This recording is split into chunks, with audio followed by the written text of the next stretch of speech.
Hello guys, आज हम बात करेंगे जो भी क्वेश्चंस गेट में पूछे हुए हैं। कब तक? 2005 तक जितने भी क्वेश्चंस गेट के ऊपर पूछे हैं कंडक्शन के ऊपर, वो हम देखेंगे। तो चलिए फर्स्ट क्वेश्चन देखते हैं। क्या है? Thermal conductivity is lower for. तो हमें पता है ऑर्डर ऑफ थर्मल कंडक्टिविटी क्या होती है। मेटल्स, के मेटल्स इज ग्रेटर देन के alloys is greater than that of K liquid is greater than K gaseous। तो यहाँ पे फर्स्ट वुड क्या है? मेटल है। और सेकंड है एयर। एयर क्या है? गैस है। ये मेटल नहीं है लेकिन ये सॉलिड है, तो उसकी गैसेस से ज्यादा ही होगी, तो अपना ये ऑप्शन नहीं होगा। अब फिर बात करेंगे एयर और वाटर में। वाटर क्या है? लिक्विड, तो ये भी नहीं होगा। फिर एयर और स्टीम एट वन बार। तो स्टीम में कुछ एयर ड्रॉपलेट्स होते हैं, तो स्टीम की जो थर्मल कंडक्टिविटी होगी वो एयर से ज्यादा ही होगी। तो ऑप्शन अपना आ जाएगा A, that is lower thermal conductivities of air. फिर second, match the property with their units. तो bulk modulus K will be equals to minus DP by DV upon V, that is change in volume upon initial volume. तो इसका क्या होगा? Unit DP का unit, pressure का unit क्या होगा? Newton per. Change in pressure का metre square. फिर चेंज इन वॉल्यूम का metre cube upon initial volume. Initial volume का आल्सो मीटर क्यूब। ये मीटर क्यूब चला जाएगा। तो बल्क मॉडुलस का यूनिट क्या आ जाएगा? न्यूटन पर मीटर स्क्वायर। न्यूटन पर मीटर स्क्वायर। तो एक ऑप्शन आ जाएगा टू। फिर थर्मल कंडक्टिविटी हमें पता है Q is equals to newton according to Fourier's law. Q is equals to minus K D T by D X. Q का यूनिट क्या होता है? Rate of heat transfer, so watt minus K, suppose K. Then A का क्या है? Unit metre square. T का K और D X that is width, thickness, so its unit is metre. This metre gets cancel. तो K का unit क्या आ जाएगा? दैट इज थर्मल कंडक्टिविटी का watt per metre kelvin. Watt per metre kelvin, तो आ जाएगा ऑप्शन नंबर 5। फिर heat transfer coefficient according to Newton's law of cooling, Q is equals to H A delta T. Q is equals to H A delta T. Q watt, H का unit जो भी होगा वो, फिर A area का unit metre square, और delta T change in temperature का unit kelvin. तो एच का यूनिट क्या आ जाएगा? Watt per metre square kelvin. Watt per metre square kelvin, C का आंसर आ जाएगा 6। फिर heat flow rate Q per unit time, so watt per second, तो इसका आ जाएगा 1। तो ऑप्शन देखिए 2 5 6 1, that is B. B is our answer. Then next question, for a current carrying wire of diameter। तो diameter कितना दिया है? 20 mm। तो उसका उसी वायर का रेडियस कितना आ जाएगा? 10 mm। Expose to air of convective heat transfer coefficient 20 watt per metre square kelvin. Maximum heat dissipation occurs when thickness of insulation. तो मैक्सिमम हीट डिसिपेशन कब होगा? तो क्रिटिकल रेडियस पे होगा। तो उस टाइम पे थिकनेस कितना होगा? उन्होंने थर्मल कंडक्टिविटी ऑफ इंसुलेशन कितना दिया है? 0.5 वैट पर मीटर केल्विन। तो हमें पता है critical radius of insulation, current carrying wire है, तो वायर के लिए, और वो आप कह सकते हैं कि सिलेंडर के लिए क्रिटिकल रेडियस ऑफ इंसुलेशन क्या होता है? के बाय एच। तो ये क्या आ जाएगा? 0.5/20 इज इक्वल्स टू 0.025।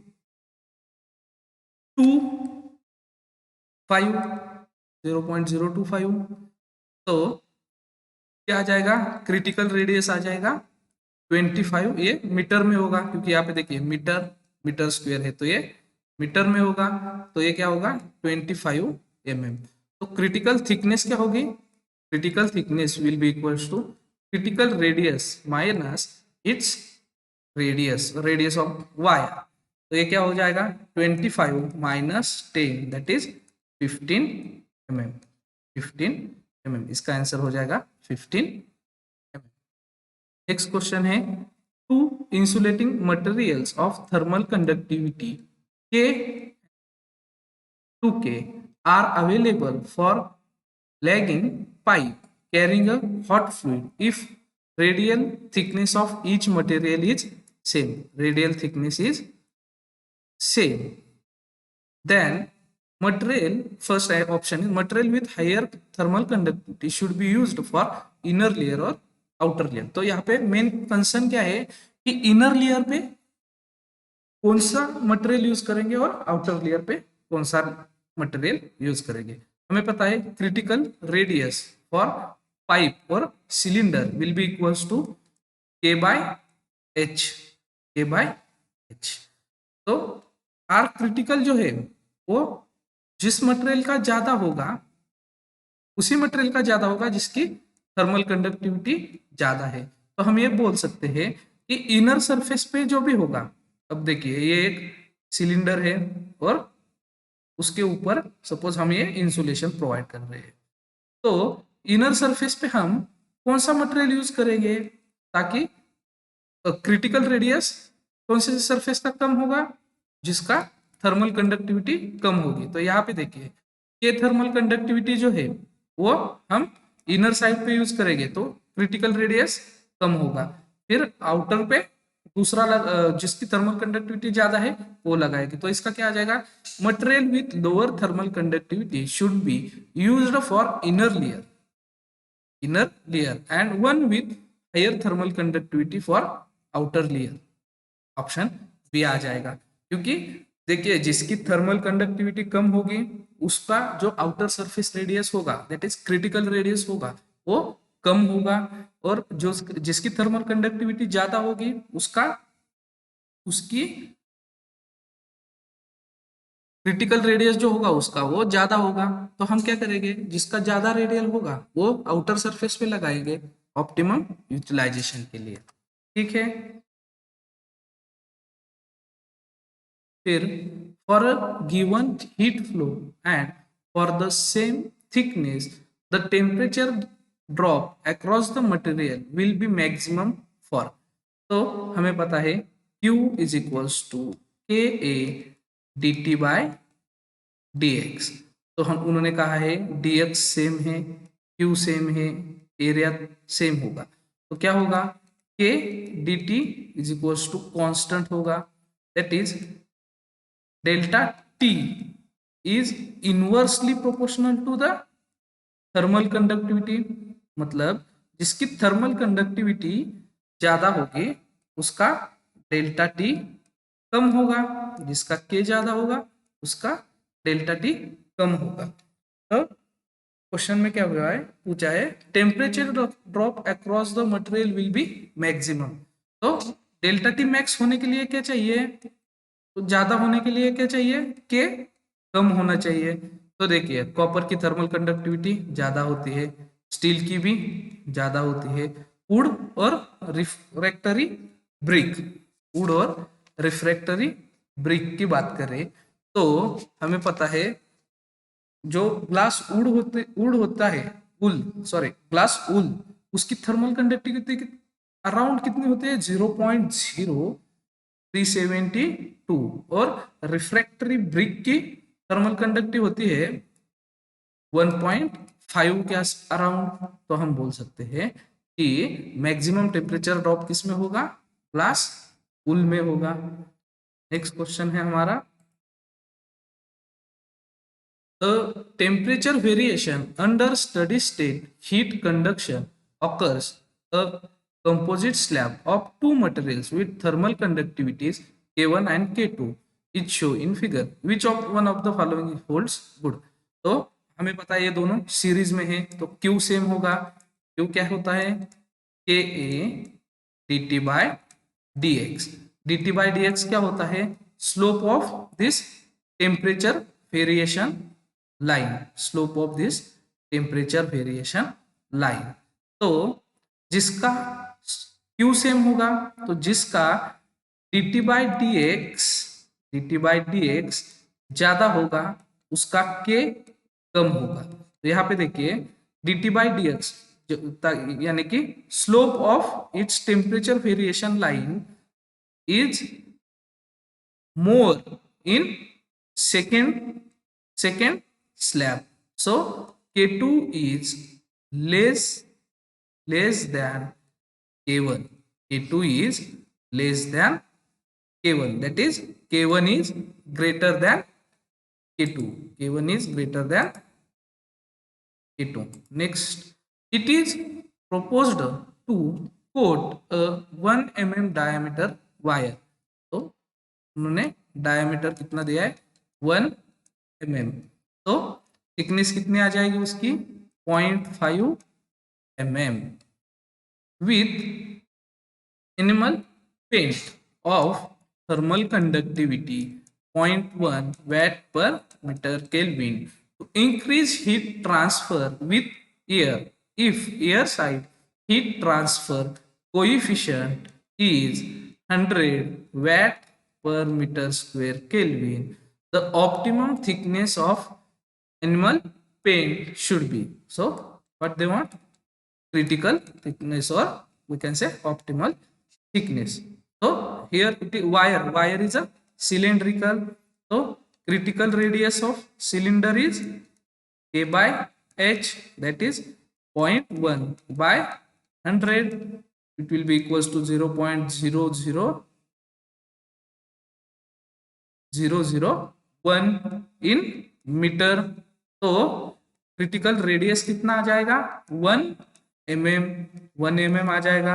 फिर critical thickness will be equals to critical radius minus r, that is equals to 1 minus 0.5, that is 0.5 mm, 0.5 mm। तो ऑप्टिमम थिकनेस कितनी होगी इसकी, 0.5 mm।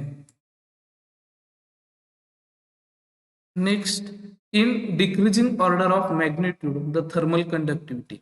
तो ए प्योर मेटल है, हमें पता है के मेटल इज ग्रेटर देन के alloy is greater than K liquid is greater than K gaseous, that is thermal conductivity of metal is greater than that of alloy is greater than that of liquid, and liquid is greater than that of gaseous। तो pure ion ये है pure ion, तो ये यहाँ पे आ जाएगा। Then liquid water, तो ये इधर आ जाएगा।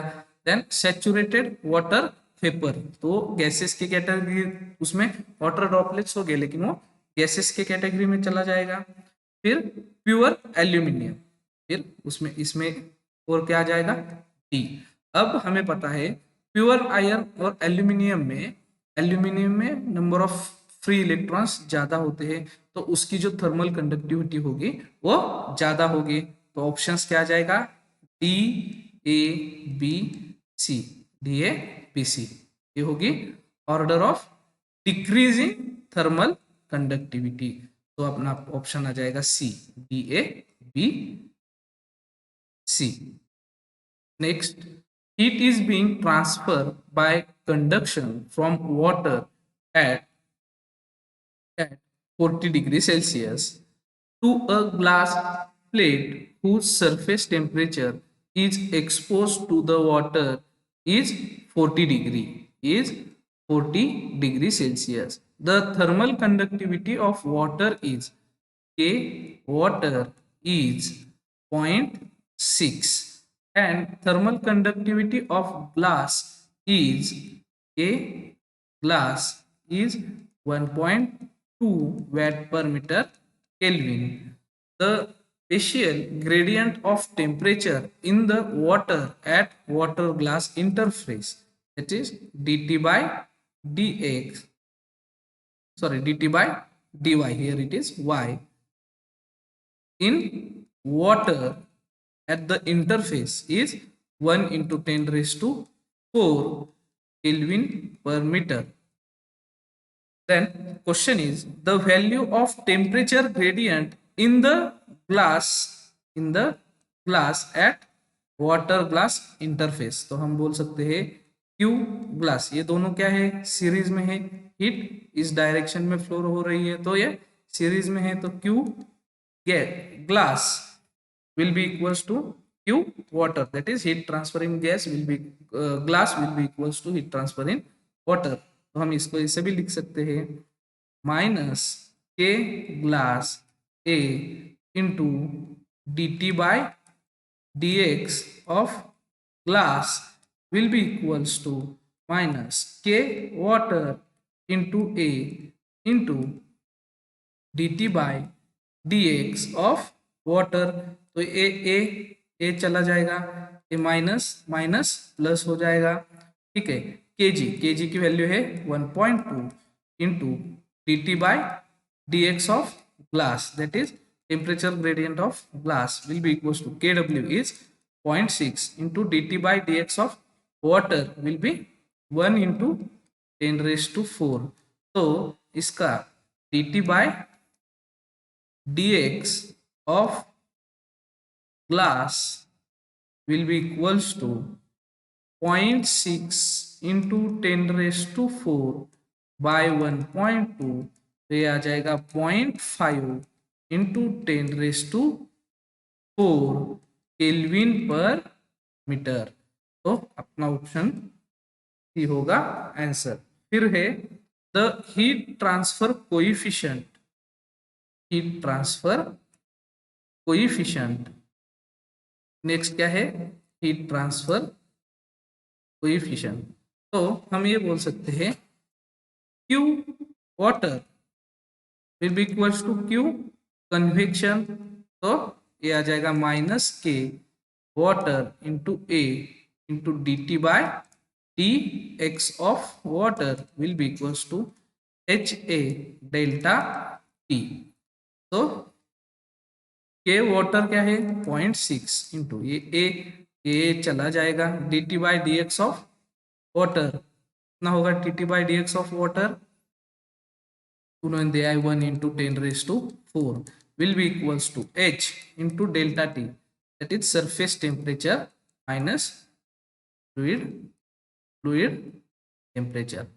तो अगर इसका कैलकुलेशन हम करते हैं तो हमारा जो h है वो निकल कर आ जाएगा 750 watt per metre square kelvin, 750 watt per metre square kelvin.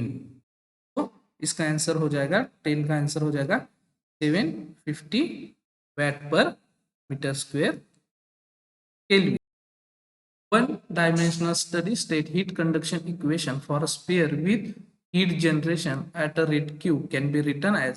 तो हमें पता है स्पीयर है तो एरिया क्या होता है आर स्क्वेयर. हमने इसके पहले जो भी general equation of heat conduction का वीडियो है उसमें ये देखा हुआ है कि कैसे हम इसको याद कर सकते हैं. तो ये क्या होगा 1 by R square into del by del R of R square del t by del r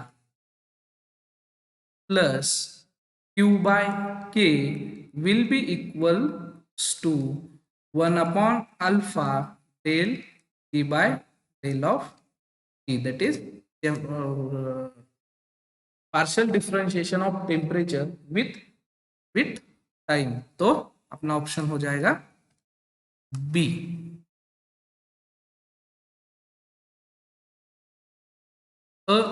Now a stainless steel tube K of steel is 19 watt per meter Kelvin of inner diameter of 2 centimeter and outer diameter of 5 centimeter with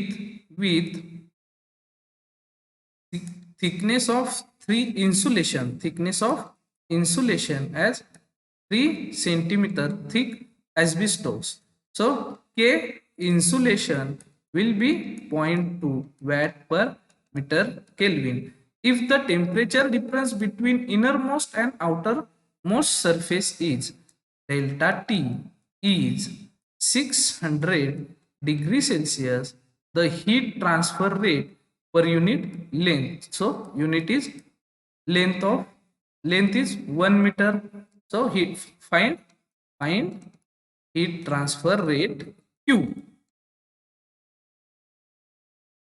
तो यहाँ पे देखिए R1 की value क्या दी है उन्होंने, R1 will be 1 centimetre, फिर R2 will be 5/2 that is 2.5 centimetre, फिर R3 क्या होगा, इंसुलेशन है, ये सपोज फर्स्ट पार्ट है और ये सेकेंड पार्ट है, तो R3 क्या हो जाएगा, R2 प्लस T, तो ये हो जाएगा 5.5 सेंटीमीटर।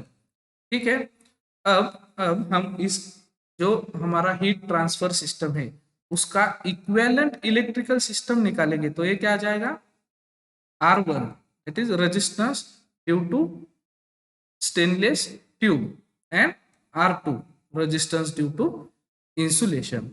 तो R1 हमें पता है रेजिस्टेंस किसे निकालते हैं, तो सिलेंड्रिकल सिस्टम के लिए ln of R2 by R1 that is outer surface radius upon inner radius upon 2 pi k l।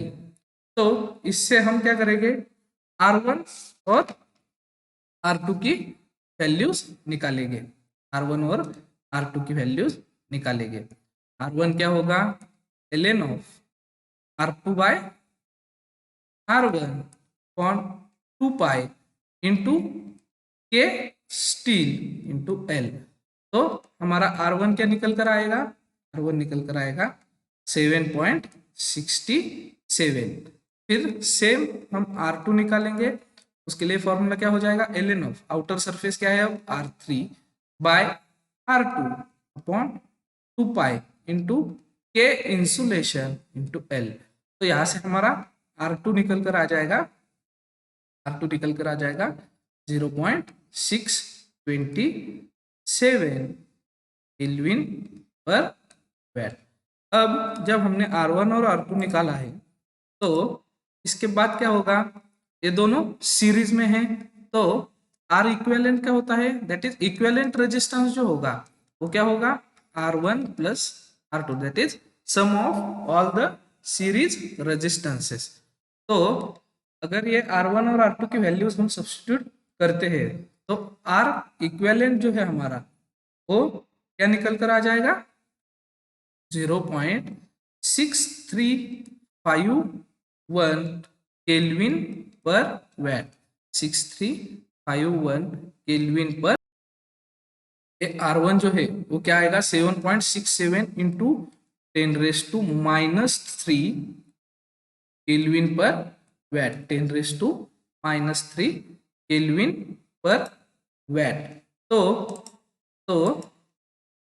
R equivalent अपना क्या आ जाएगा, 0.635 kelvin per VAT.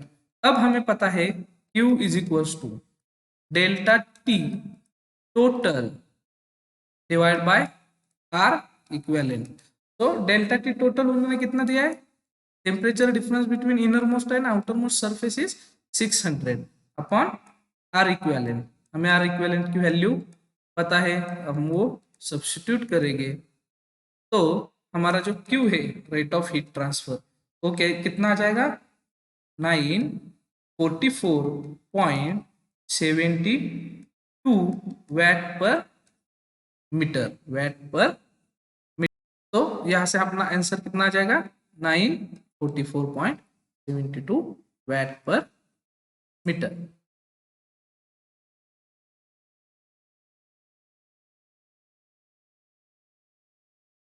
Next, a stainless.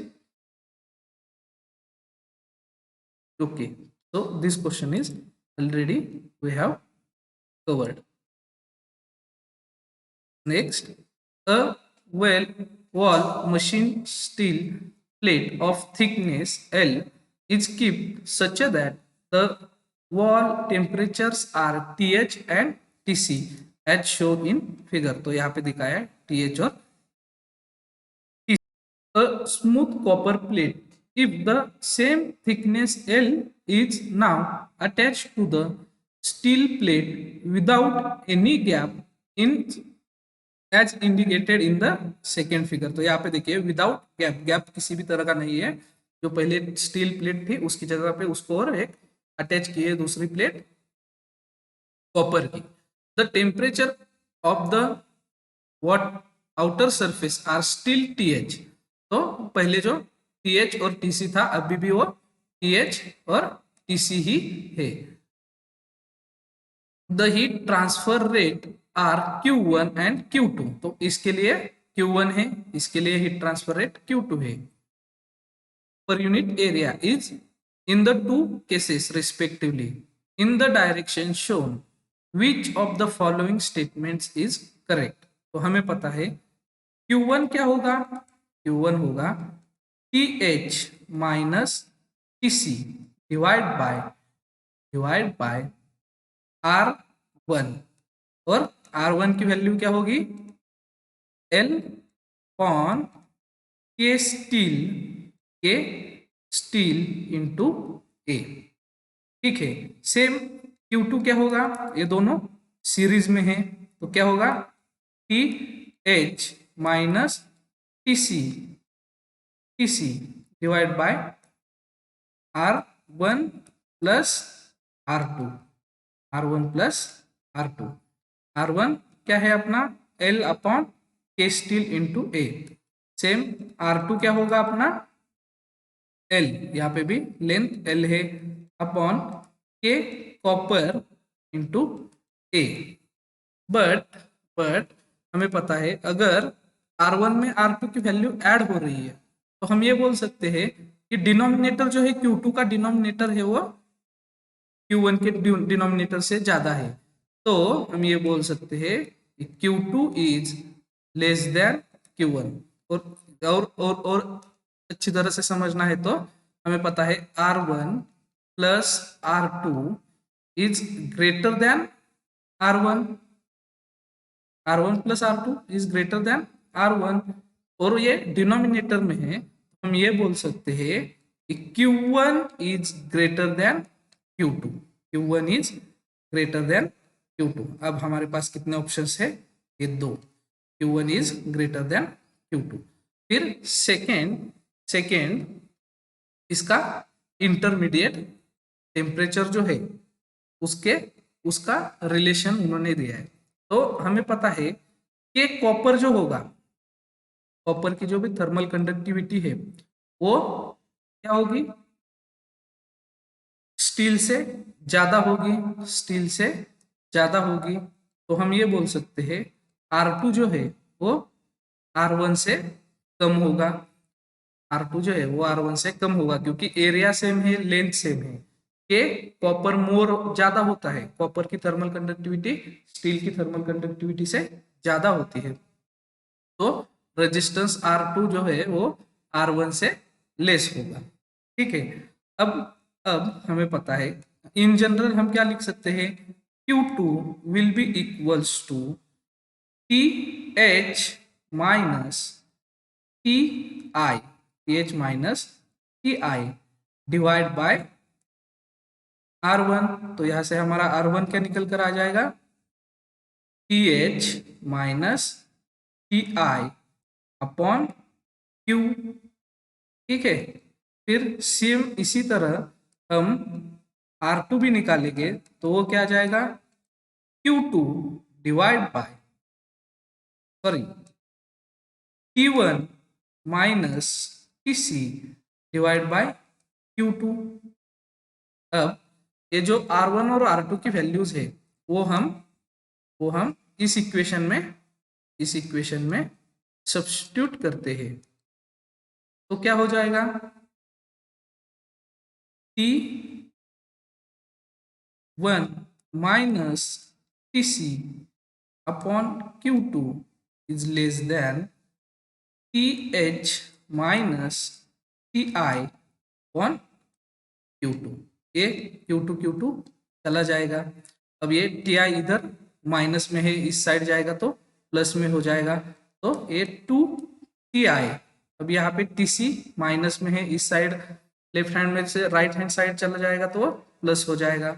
Is less than T H plus T C. तो जो T I है that is intermediate temperature, वो less than होगा T H plus T C divide by 2 से। तो ये इसमें देखिए इक्वल्स टू बोला है और T I is less than T H plus T C by 2। तो अपना ऑप्शन क्या आ जाएगा, आंसर क्या आ जाएगा, डी आ जाएगा, डी।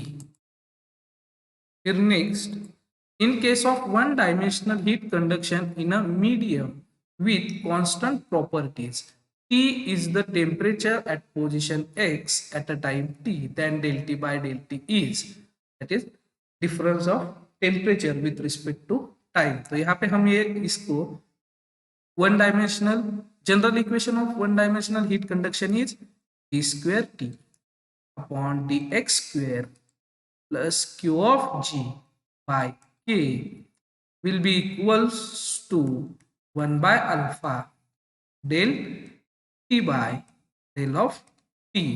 तो यहाँ पे हीट जनरेशन के बारे में कुछ बोला नहीं है, तो हम इसको 0 कंसिडर करते हैं। तो ये क्या हो जाएगा, D square T by D X square will be equals to 1 upon alpha del T by del of T.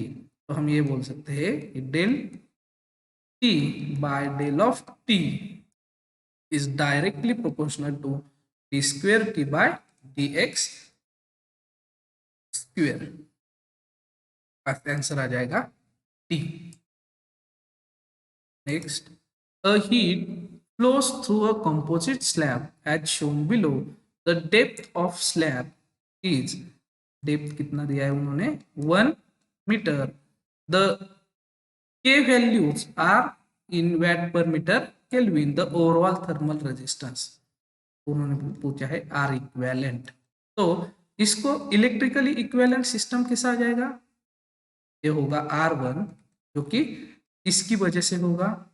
फिर सपोज ये सेकेंड पार्ट है और ये थर्ड पार्ट है, तो ये दोनों क्या है, पैरेलल में है, क्योंकि यहाँ पे जो टेम्परेचर होगा वही टेम्परेचर यहाँ पे भी होगा, और यहाँ पे जो टेम्परेचर होगा वही टेम्परेचर यहाँ पे भी होगा। और हीट फ्लो डायरेक्शन कैसी है, एसी, तो ये पैरेलल में हो गए। फिर ये आ जाएगा R2, ये आ जाएगा R3। अब उन्होंने कुछ कन्वेक्शन के बारे में नहीं कहा है, तो इसका हमें इक्विवेलेंट निकालना है। यहाँ पे देखिए ये दोनों क्या है, सीरीज में है। पहले तो हम R1, R2 और R3 निकालते हैं। R1 क्या होगा, L अपॉन के ए। तो यहाँ पे L क्या है, 0.5 अपॉन के, इसकी थर्मल कंडक्टिविटी 0.02